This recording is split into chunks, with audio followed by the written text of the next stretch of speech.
和台海和平，习近平感愿意。国民党主席邓丽文讲，希望明年会当来访问中国，甲习近平会面。伊强调，甲习近平见面无交换条件，只有九二共识，反对台独。国民党要伫台湾建立清楚稳定的信息，就是会当选择和平。针对这件代志，民进党团回应讲对中国来讲，九二共识就是一国两制，无任何一个台湾人有法度来接受。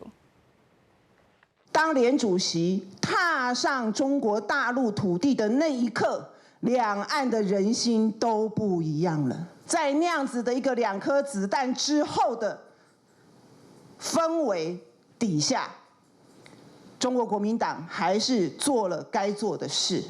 顶日才表态，立空伫6周半年要访问中国，毋忙促成第10回国民党主席邓丽文就联合会6周年的时阵，毋但想起当年杨华社要搁一摆为两岸关系拍开历史窗口，打起和平的桥梁。其实赖清德也不用紧张，他这么想跟习主席喝珍珠奶茶、吃晚餐，他只要接受9·2共识，下架台独党纲，我相信他可能比我更先见到习主席。这阵力也唔通着急藏水。邓丽文阁表示，假习近平见面无门票、无交换条件，只有9·2共识反对台独。认为国民党伫台湾要建立清楚稳定的信息，都是会当选择和平。民进党回应，只要对等尊严，当然关系甲中国官方做交流。9·2共识就是一国两制。